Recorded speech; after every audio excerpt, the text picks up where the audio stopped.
45ஆம் சங்கீதத்தில் 7ஆம் வசனத்தில், நீ நீதியை விரும்பி அக்கிரமத்தை வெறுக்கிறீர் தேவனே, ஆதலால் உம்முடைய தேவன் உம்முடைய தோழரை பார்க்கிலும் உம்மை ஆனந்த தைலத்தினால் அபிஷேகம் பண்ணினார் என்று சங்கீதத்திலே சொல்லப்பட்டிருக்கிறது.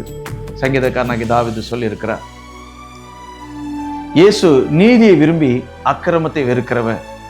அதனால பிதாவாகிய தேவன் இயேசுவை தம்முடைய தோழரை பார்க்கிலும் ஆனந்த தைலமுள்ள அபிஷேகத்தினால் அபிஷேகம் பண்ணினார் என்று இந்த வசனத்தில் சொல்லப்பட்டிருக்கு. இயேசு கிறிஸ்துடைய தோழர்கள் என்றால் யாரு? பழைய ஏற்பாட்டு பரிசுத்தவான்கள் எல்லாம் இயேசு கிறிஸ்துடைய தோழர்கள் தான். ஆபேல்ல இருந்து யோவான் ஸ்நானகன் வரைக்கும் இருக்கக்கூடிய எல்லா பழைய ஏற்பாட்டு பரிசுத்தவான்களும் இயேசு கிறிஸ்துடைய தோழர்களே. அவர்களுக்கு ஆனந்த தைலமுள்ள அபிஷேகம் இல்லை. ஆனால் நம்முடைய கர்த்தராகி இயேசு கிறிஸ்துவுக்கு ஆனந்த தைலமுள்ள அபிஷேகத்தை பிதாவாகிய தேவன் தந்திருந்தார். அது என்ன ஆனந்த தைலமுள்ள அபிஷேகம்? பாடுகளிலே சந்தோஷம், ஜீவனை கொடுக்கிறதிலே இயேசுக்கு இருந்த சந்தோஷம், அதுதான் ஆனந்த தைலமுள்ள அபிஷேகம். ஆபேலிருந்து யோவான் ஸ்நானகன் முதற்கொண்டு ஜீவனை கொடுக்கிறதிலே அவர்கள் பயந்தார்கள், இடறினார்கள். ஆனால் இயேசு அப்படி அல்ல. ஜீவனை கொடுக்கிறதுக்கு முந்தி எருசலேமுக்கு நடந்து போனார் என்று லூக்கா 19ஆம் அதிகாரத்திலே நம்மால் வாசிக்க முடியும். ஜீவனை கொடுக்கிறதுல இயேசு தான் முதற் பலன்.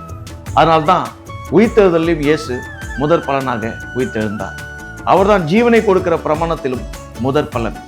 பழைய ஏற்பாட்டு பரிசுத்தவான்கள் ஜீவனை கொடுக்கறதுல அவங்களுக்கு மனப்பூர்வம் கிடையாது, அதுல பயந்தா இருந்தது. ஏசபேலுடைய வார்த்தை கேட்டு எலியா கூட சூறை செடியின் கீழே போய் சோர்ந்து போய் படுத்து கொண்டதை பார்க்கிறோம்.